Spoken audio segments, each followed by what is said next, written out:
Welcome to the very first ever Field Days podcast, and this is Everything Food Plots, and this is our spring edition for the next 7 weeks. We're going to be bringing you a new food plot topic every single day. My guest is Brandon Self, the Director of Operations at Whitetail Institute, one of the most knowledgeable guys in the industry, and today we're going to be talking all things food plots.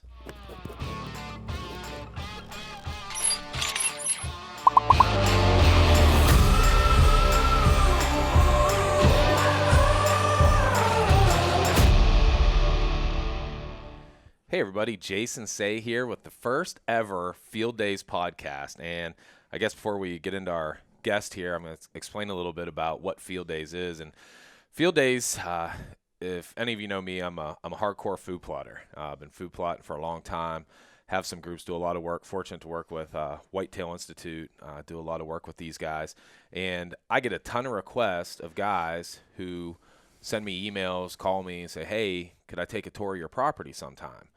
And I've seriously considered it, and it kind of got my wheels turning, and I started thinking about it. And I said, well, instead of taking 15 or 20 guys on a field day, why not try and do this as a online version and put a video together? And kind of what came from that was, okay, we're going to do a tour of the property, and that's kind of what today's show is all about. We're going to talk about a lot of different things, everything from why I put my food plots where I put them, what we plan at certain times of the year, stand placement, all those kinds of things that go in when you're picking a location for a food plot. We're going to talk about those today. But I said, why don't we, do a podcast with that as well? So we'll do a video. So I have a video on a tour of my property, and today's the podcast associated with that. And we're going to be doing 7 of these for the next 7 weeks. We're going to be doing things like frost seeding existing perennial plots, frost seeding a blend into last year's annual plot, which I know is going to be, I get a ton of questions on that.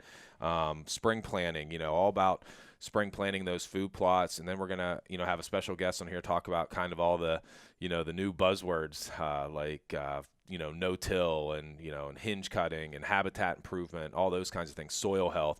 So going to have a bunch of different podcasts. And the thing is this is the spring edition. So these 7 videos that we did in 7 podcasts are all going to be spring-related topics. So that in itself is kind of how Field Day started. And I'm privileged today to have Brandon Self here from Whitetail Institute.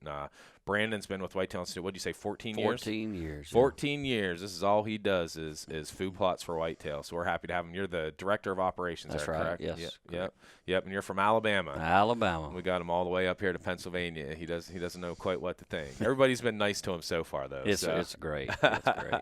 So we're happy to have you here with us. Thanks for having me. So today what we want to talk about is, I already mentioned, I have a video associated with this, and I get a lot of guys that want to tour my property. So we went out and we put together an extensive drone footage, topo maps, really talked about a lot of things. But in the video, I say, hey, go to the podcast because we're going to get more in depth in all these different subjects. So we want to talk about a bunch of different things today when it comes to why I plant my food plots, where I do, what we plant, how we plant them, stand placement, all those kinds of things. So, Brandon, we'll just get started here. And I think the biggest thing guys ask and some of the biggest mistakes, I think back to when I first started food plotting, is picking the location. Yeah. And talk a little bit about, when you're looking at planting a food plot for the first time, you're a newbie. Let's talk about some of the mistakes people make and, what you should look at when you're picking a location for your food plot. Sure. I believe the biggest plan people have is to find an open spot and plant it. Yeah. It's easy. Sure. But a lot of times, getting access in the field, different wind directions, there's a lot that can go into how you need to pick a spot to plant the field. Of course, it's easiest just to go in and find an open spot and plant it. Sure. I mean, that's what a lot of people do. That's what I did when I was young. But it takes a little more strategy and planning to go in to get it to where you're going to see more deer. And I know you were telling me about a field you have. Sure. That's, you see where it's easy to plant, so you go plant there, and then you're spooking deer going in, you're spooking deer coming out. Yeah. So, there's a lot more strategy that goes into that than just picking an open spot that's easy to get to. I mean, sometimes it takes a lot of work to get in to plant a good field. Sure. That's in the right spot. Yeah. And just to tell that story again, I was an idiot. I mean, the way I look back on it, it was right when we first started, and it's a plot. If you watch the video, it's the plot we call the deceiving plot, and we just went in there and it's like, oh, hey, here's an open spot and here's an open spot. Literally, we put a food plot in the middle of the bedding area, and the other one was just in the middle of the field. So, we'd hunt these at the beginning of the year. We'd see all kinds of deer the first 2 nights, and then, we'd see less and less till like, the fourth time we hunted, we didn't see any deer, and we're like, man, what's going on? I can't figure it out. Where'd all these deer go? And I just took a step back and said, we got to rethink this whole thing. And we ended up really looking at it and being like, well, it was like a lightning bolt hit me. It's like, what am I doing? Like, let's just put one right down here on the tree line. Yeah.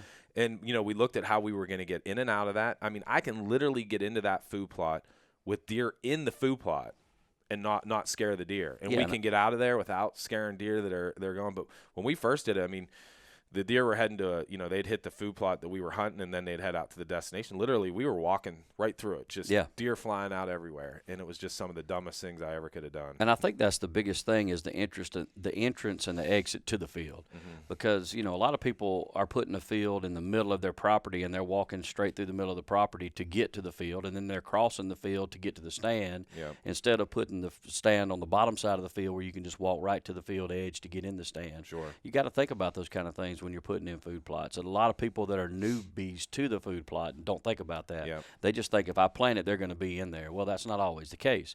If you're trouncing through the field before you hunt and on the way to the stand, it does affect the way the deer use the field. So there's a lot that goes into that strategy as far as planting fields, and entrance and exit is a big thing for it. Yeah, they're only going to tolerate so much. And, right. We found that, and whether it's you even hear me talk in the video a lot about, when we look at a food plot, we try and plant that food plot that we don't have to cross it to get into the stand, just to leave less scent, Exactly. Now it's not always possible. It just isn't, we can sit here and talk about everything in theory in an ideal world, but sometime you're going to have a location where, hey, it might just be impossible, but it's a great location and you're going to have to cross that food plot to get to your stand.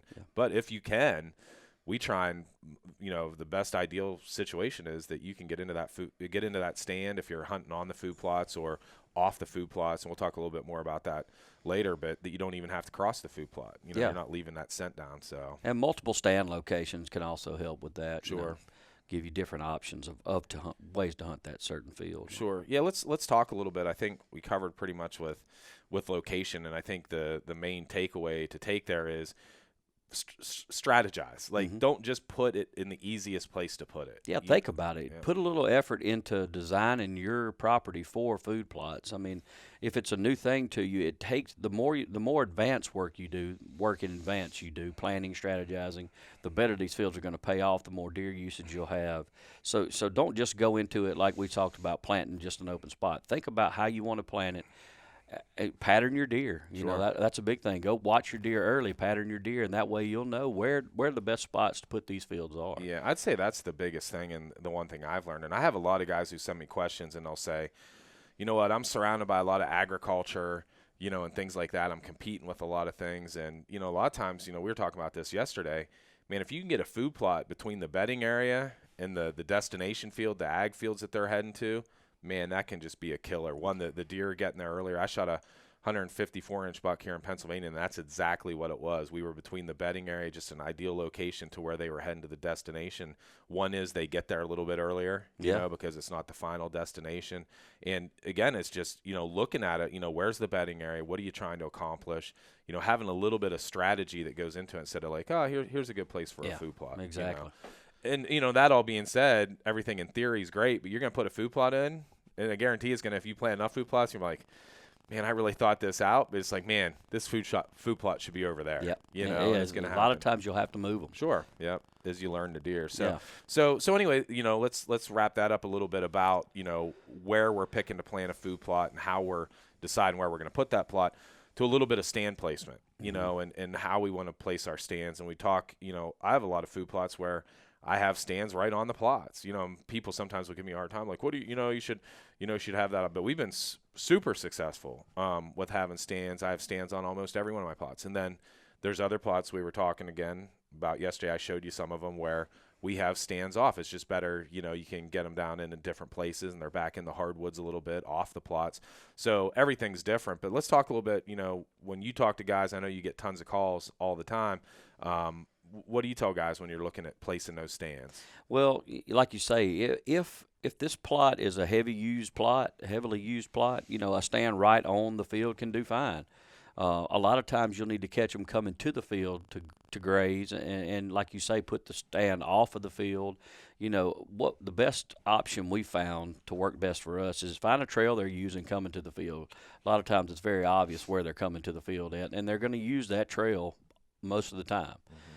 Find a trail they're using, put the stand about 20 yards off of that trail coming into the field. It works really well in some situations. But like you say, a lot of times a well-hidden stand on a field edge for a food plot is about as good as you can get. Sure. But you also, like I spoke about earlier, you want to have different options for different wind directions.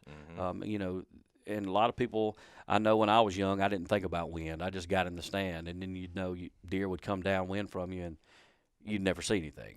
So when you learn different ways to hunt the wind, I think it's really critical to have different options where you can hunt different fields. Sure. I say that's one of the biggest things when I talk to guys, and I used to be the same way. We would just go in and put up a stand. Forget the wind. Yeah. We're going to hunt, and again, the deer are only going to tolerate so much of that, and you might not even know.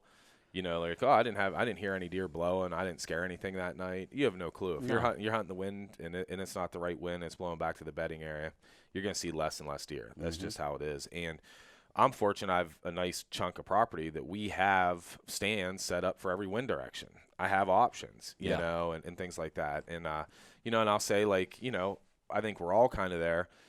Come the rut, sometimes you throw some of that out the door. If you got a hot stand, it's like, hey, I'm going to get in there regardless of what the wind is. But throughout the rest of that year, if you're not paying attention to the wind, you're missing the boat. And those deer are only going to take so much. So, all right, so that's stand placement. So, I think we talked a little bit about this as well, but this is a huge, huge deal is how you're getting in and out of that plot. Yeah. Your entrance and your exit. It's one of the biggest things, I tell people to look at when they're looking at location and what they're putting in is how you are going to get in and out of that plot. Yeah.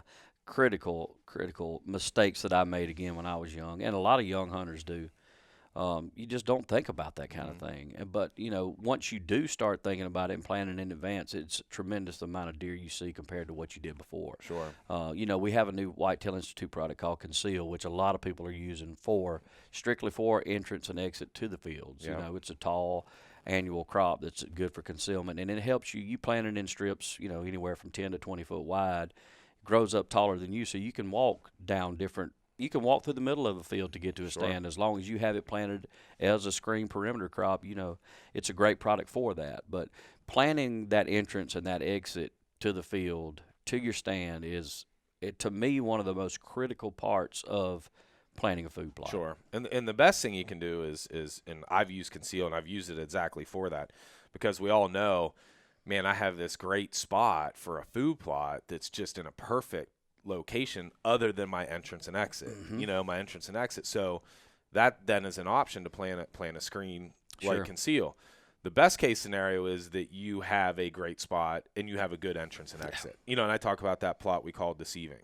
And before, we used to drive up a gas well, walk all the way down through the middle, through the bedding. Then when we would leave, we'd walk back out to the destination field that all the deer were in. It was terrible. Well, after looking at it, it's like, man, we can come in we put a stand that's maybe 75 yards off this dirt road. We'll just come right in the back end of there. And it was amazing the amount of deer that we see now all season long compared to what we were doing before. Just for a little planning. Yep. Yeah. Just for a small planning. And so, like that's the thing with entrance and exit. You're going to have those plots that are, when you're looking at placement again, look at your entrance and exit. And if you can find a plot that's in a perfect place, you got a great entrance and exit.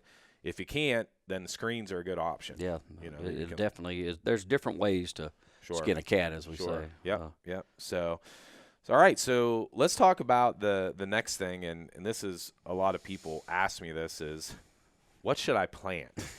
And I would say, well, that's a hard question to answer. That's a really, really broad question. But I think you and I both agree, when somebody asks us what should we plant, the very first thing we ask is, what are you trying to achieve? Yeah. And what are you looking to do? Are you looking to feed deer constantly all year with a good high protein perennial? Or are you looking for just hunting attraction to try to score you a good deer in hunting season? There's definitely many options you can look for as far as what to plant. So that's what we have to know right off the bat. What are you looking to achieve? Or do you want all year constant protein? Do you want hunt and attraction, or do you want both? Yep. Yeah. I mean, most of the guys, the vast majority I talk to are like, well, I want to be able to shoot a deer from the first day of archery season to the last day of rifle. Yeah. It's like, well, we all do. whitetail it has blends that do work for that. Sure. I mean, I've had tremendous success with pure attraction. I shot like my biggest buck ever on a pure attraction plot in the first week of season, and I've taken flintlock muzzleloader deer here in the end of January on the same plot. Yeah. As they come in to eat the turnips and stuff. So there are blends that do that, but that's what you get a question a lot of times, and then you have other scenarios where a guy's like, you know what, I got a lot of ag around me, corn and soybeans. I'm looking for something once those are gone. I'm looking for that late season. So you're going to look for an annual blend, like the winter greens or ravish with the radishes, something along those lines is what you're going to look for in the late season. But anyway, for you guys out there that are asking that question, what should I plant? Well, first ask yourself, what do you want to achieve? Yeah, what are we looking to do? And 99% of the time, it's I want to kill something on my plot. That's most of the time what it is, and I'm with them. That's what you want. You want to see deer, but there's also benefits of planting perennials that are going to hold your deer herd there for longer during the year. So sure. So that's what we need to know up front is what are y'all looking to do? What do you want to achieve with your food plotting? And then we go to the next step. Sure. Yeah, and the next step being, we talked about is a huge one and going to dictate what you can and can't plant is what are the soil types? Yeah. What soil type are you looking at planting in? Because it may limit some of the things you're able to do. Yeah, it does. That tells us a lot. Once we decide what your plan is, what you're looking to do, when we get your soil type, your soil condition, whether it be rocky, whether it be well-drained, heavy bottom land, we can tell you what blends are going to work better in those situations. Of course, it all really is dictated by a soil test, but that's one thing. That's probably the second most popular thing that we need to know is what kind of soil are we working with. Sure. And we stress it here all the time, and I go round and round with guys about this. It is soil tests. Yeah. If you're not doing a soil test, I can't say it strongly enough. You are possibly just pissing money away. Yeah. And I tell guys a lot of times, they think a soil test, first of all, it's a $13 soil test. Yeah. You go out, you take your sample, you send it in. Your only other cost is going to be your shipping cost. You're going to get that back, and it's going to tell you exactly based on what you want to plant. You can put two things down on the Whitetail Institute soil sample where I want to consider planting fusion and pure attraction. And it's going to come back to you with the exact recommendations of what you need to have for lime and fertilizer. And Brandon, I can't tell you how many times I see this, and it drives me nuts where, a guy say, hey, what fertilizer? And some guy, 13, 13, 13, just throw that down. Let's talk a little bit about that and why a guy, if somebody's telling you that, then you need to stop asking that guy for advice. Yeah. And you made a good point with the soil test. The soil test, a lot of people think we're going to get these results back. We're going to have to put thousands and thousands of dollars of fertilizers and lime. Well, that's not the case normally. If you have really poor soil, of course, it's going to take an investment to get that soil built up. But the soil test also saves you money in the long run because you're knowing exactly what fertilizers you need to put, exactly how much lime you need to put, if any, as your years go through.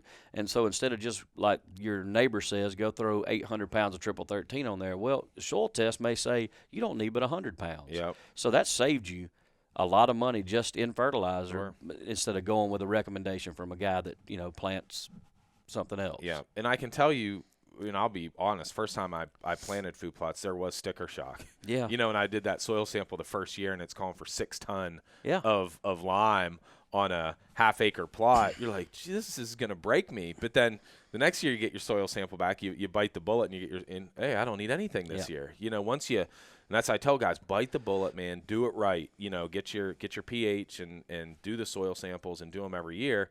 You're going to be so far ahead, and you're not, after that initial investment, you're not going to have that. And, lime, of course, in different regions it's different, but in the South, lime is a relatively cheap investment. I mean, you could get bulk lime spread, relatively cheap. You get into pelletized lime, you're going to pay a little more, but as far as for what the lime does for soil pH, and what it does for plant growth, palatability, all that. It's definitely not that big of an investment once you see the benefits of it. Sure, sure. And and I know I have in my notes here, I want to make sure we talk about, the two biggest things you get a lot of times in soil types. Obviously there's lots of different soil types, but you get well drained and wet. Yeah. So let's talk about that, since that's what a lot of guys are dealing with. In a well drained, meaning a dry, that's drier plot. What are you looking at planting? If, say, all things work and your soil sample comes back that you can plant whatever, there's certain blends that are going to work better. Sure. For instance, your clovers and things aren't going to work as well in a well-drained No, plot. clover likes bottom ground. Clover likes good, dark, moisture-holding soil. Fusion.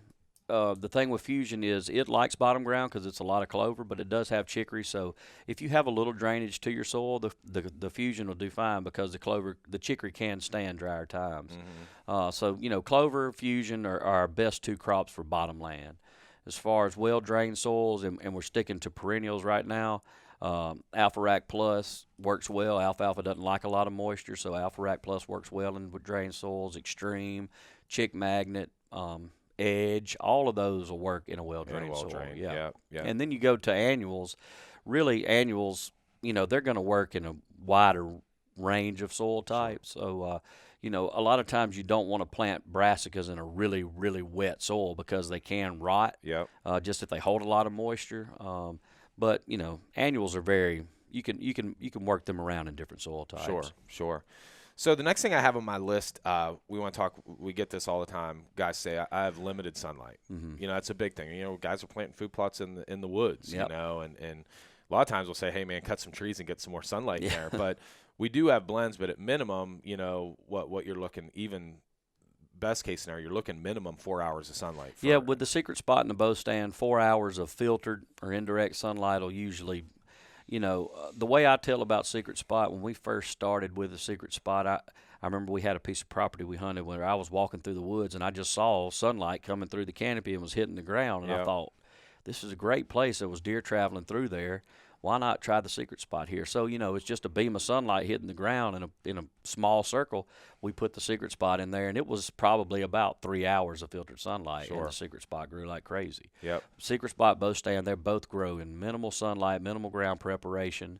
Still need to, try to get some fertilizer and lime down if you can, but there is a pH booster coating on those seeds. Okay. So, lime is not as critical with them, but you still do need to put some fertilizer down with them. Yeah, I mean, it's just one of the biggest things, and I get questions, and you see guys like, hey, I'm planting in the woods, I have limited sunlight, what can I plant? Yeah. So there are options out there, Sure. but at the end of the day, you still need sunlight. Yeah. You can't plant complete shade. No, It's just, you can. It's not going to grow. Yeah, exactly. So now, one of the last things, I mean, we get lots of stuff, but this is a big one, where a guy says, I have limited access and equipment. Can I food plot? Can I plant a food plot? What do you say to a guy who says, man, I have very little equipment and I have limited access. What can I do? Well, yeah, you can plant. I have many customers I've talked to through the years that plant with a rake. They'll go in there with a weed eater. They'll weed eat it down. They'll hand rake it, put some seed down like Secret Spot or bow stand. But, it takes a little more work, a little more effort, but it can grow. And some of those plots are some of the best performing plots you can have. Absolutely. Because the deer are going to be there. I mean, it's limited access for humans. In turn, it's better access for the deer. They're going to use it more because there's less invasion in their area. So those are some of the best. But yeah, hand rakes, glyphosate, spray down, kill out what's there, rake it up, put some seed down if you have to. But yeah, it's definitely possible. I can speak from experience on this. Wilson and Steve, obviously at Whitetail Institute, the owners there, they still laugh and chuckle about it. But it was about, I don't know, 5 years ago. It's one of our most popular food plot shows. They talked me into doing a hand tool food plot show. And how hard can it be? It was a lot of work. It really was. And but we got in and there were like 3 or 4 of us and with just a sickle and rake and man, did it blow. I think we planted a bow stand in there. Yeah. And it grew fantastic. And had lots of deer in there. So it just goes to show you, I mean, if you're willing to work at it, it can happen. You can make it happen. Now, just to give you another example, this year, I've been looking at a plot on our property. Well, it wasn't a plot. I've been looking at a spot. And for 8 years, I've been saying, I want to get a food plot over there. And I knew I wasn't going to be able to get any equipment. It crosses a deep gully in a creek. There's just no way to get over there. Well, I grabbed all my nephews, I grabbed my brother, my cousins. I think there were 8 or 9 of us. We went over there, and you hear the saying, "Many hands make light work." I mean, it was still a lot of work, and we ended up, going over there with sickles and weed whackers, and then we sprayed it with hand sprayers to kill all of it with the glyphosate. Then we took my dad's garden tiller, and because I'm like, we'll build a little bridge, we can get this across, and I mean, it kicked my butt. It's a lot of work. It beat me up. But, man, that was one of our best plots this year. It's just and I looked at it, and I knew it would be. It's just a perfect pinch point. So it just goes to show you, if you're willing to work at it, you don't need any equipment. Now, as I got older and older, it's like most guys, you get a little bit more income. You kind of add to your equipment list. It makes your job easier. It does. You can plant more plots and things like that. For you guys just starting out that are saying, well, I don't have any equipment. You can make it happen. It can definitely happen with hand tools. That's for sure. It's a lot of work. And Steven Wilson every year, I think, asks me when we're looking at videos we're doing this year, hey, how about another hand tool food plot shop? I'm like, yeah, we're good. But it's possible, and you can do it, especially when you're younger, and get a bunch of friends in there and get it done. They are good. They are good plots. They're awesome. Yeah, both the ones that we did turned out as good as any plot we've ever planted. Yep. So let's talk a little bit now about, and I'll talk about my strategy, and I'll let you talk first. Our strategy of, guys ask me, like, what should I plant in my food plot? And one of the biggest things I tell guys is when I look at in almost all of my food plots, I have at least 2 different blends. Mm-hmm. I like to do a perennial on one side and an annual in the other. And that's for me personally, and I can talk a little bit. I'll let you talk a little bit about, when you talk to guys about, say, hey, when they say, what should I be planting in my food plots? This is something we always talk about, what that strategy is. So I'll let you talk a little bit about that. But I have a strategy I think you agree with and how I'm doing it. So just go ahead and talk about that a little bit. Your strategy is a common strategy that we tried to get people to do, and that's mixing annuals and perennials in the same field. It's the same principle as corn and soybean plantings by farmers. You plant a field of clover and you have say you've got a 2-acre field. You plant it right down the middle. Plant half of it in clover, half of it in an annual. Mm-hmm. Okay, well, your clover, a perennial 3 to 5 years is, max normally what you're going to get. Okay, so you've had clover in for 3 to 5 years. It's a legume, so it's producing nitrogen. So you have a nitrogen bank built up in that half of the soil. So you've had this annual in the other half, and you've been fertilizing it right, keeping the pH good, and it's been growing good. Okay, well, 3 years, that clover's done, basically. 5 years could be. Okay, so when you rotate that clover out, you have that nitrogen bank built in there, which is automatically feeding your annual. So they're going to grow good in that side. You'll still have to soil test, add the phosphorus, potassium, and more nitrogen if you need it. But it's the same principle as soybeans and corn. Soybeans producing nitrogen, they'll rotate in and put the corn in to eat that nitrogen. So it works really well together. Sure. And that's just clover, for instance, or fusion if you have a fusion field. But that way you have constant protein on one side of the field, you have hunting attraction on the other side of the field, so you get the best of both worlds in one field. Sure. But now some hunters do want to plant their biggest field in a perennial and leave it there and then plant their other hunting spots or kill plots, as they call them, in annuals just for hunting season. And that's a great method too. But it just seems to me that splitting the fields, giving the deer more variety in one destination, seems to get higher usage out of it. Sure. But the whole principle of rotating is also good for soil benefits. It does help rebuild soil, and especially when you're rotating an annual in where a perennial that produces nitrogen has been in. So they're going to feed off of that nitrogen. Then you don't have as many weed problems as in your next perennial crop, and you just move your other perennial to the other half and then rotate back and forth between the annuals and perennials. But if you want to plant one big perennial plot, that's fine too. So when it's done, it's time. A lot of people where we have issues on clover fields is a lot of people will plant a clover field, let it run its course 3 to 5 years. Okay, well then they disc it up and put clover right back in it. Mm-hmm. So what happens a lot of times is that nitrogen bank that I was speaking of earlier, it's in the soil. So you're putting clover seed back on top of clover seed, and all that nitrogen in the ground is feeding those weed seeds that you're disking up when you disc the field to replant this clover. So you've got nitrogen feeding weeds, new clover down producing more nitrogen, trying to grow with the weeds, and it's a mess. Sure. So that's where rotating an annual in benefits more than anything else. Sure. So I think splitting a field, annual and perennial, and rotating them in as a perennial dies is a great option, and I know you believe in that, and, Yeah. and you practice that a lot. But I don't want to steer people away from planting one big perennial field and other destination fields around it if that's what they'd rather do. But there are benefits to planting split plantings. in a Sure. field. Yeah. And just it's a personal preference, and I would say mainly, I feel like I see more deer. Yeah. You know, I mean, I'm just gonna be honest. Like, I feel like when I have a smorgasbord in there, there's just more attraction and things. And in one year, you'll see, man, the deer were really keying on the fusion early. Then the next year, they were in there eating the oats out of the pure attraction. Yeah. You know, it's different every year.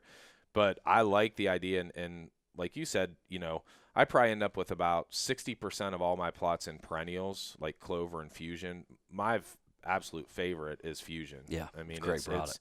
And simply, again, it comes down to, I just feel like the deer really like it. You know, and the deer like the clover too, don't get me wrong, but there's just something about fusion between the chicory and the clover that here in Northwest Pennsylvania, the deer love it. But for me, in planting my plots, and it doesn't even matter how small, there's very few plots I have where I just have one blend in. I usually have it split at least in two, where I have a perennial and an annual. And like you had mentioned before, the biggest benefit I see with that is you know, you can only have those annuals in for 2 years. A lot of guys don't realize that. You know, I talk to guys, oh, man, I've been planting these annuals in here for 4 or 5 years, and they're just not growing like they used to. You know, you shouldn't be planting an annual plot more than 2 years. And to be able to, you know, you might end up with that plot then, you know, because my perennial plots have been lasting me 5. I've even been getting 6 years out of some of them. I do frost seeding and a lot of things. I do a lot to take care of them. But we've been getting 6 years out of some. So I might end up with that plot being, because I have a real hard time. I hear guys do this. I have a hard time plowing under a good-looking perennial plot. Yeah. Like, I just don't understand why guys Don't do wanna that. do it. Yeah, I mean, a lot of guys do it. It's like, I'm going to plant a perennial plot here in the spring,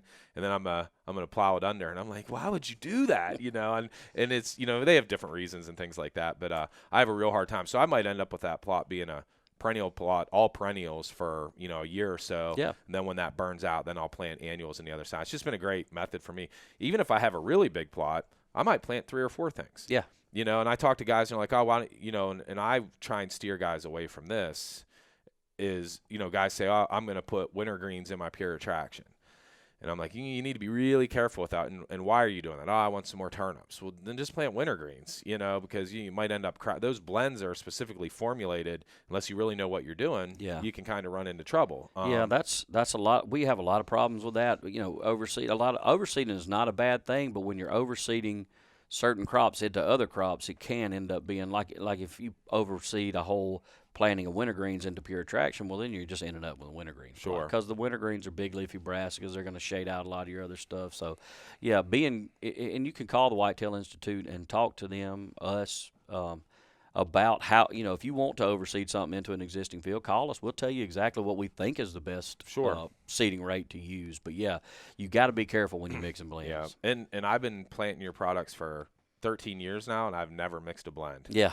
I don't see the reason. You know, it's like if I want something in particular, I'll just use a different blend. Yeah. And so I caution guys to do that. But yeah, and you know, and we talked a little bit about that, like, you know, these guys that are tilling under their perennial plots. I don't know why guys do that. You know, I love my perennial plots, and I'll keep them going as long as I possibly can mainly because the deer love it. So yeah, Brandon, I mean, that kind of brings us to the end of, you know, really, you know, the title of this podcast was Tour Day, and it's, you know, it's the podcast that accompanies the tour that I took guys on, really explaining stand locations and what I plant and why I plant it and where we plant it and all that good stuff. So hopefully this helps guys out. Now, we want to tell everybody we have 6 more podcasts coming with all different topics, everything from frost seeding perennials, frost seeding perennial blends into last year's annual plot, which is a huge one. Yeah. I mean, I've been getting a ton of guys. I just did a video on that, and I've been getting blown up, you know, everything from, you know, I had beets and greens in here last year. Can I throw down fusion? It's like, yeah, go give it a whirl, you know, and we're going to talk in depth about that. And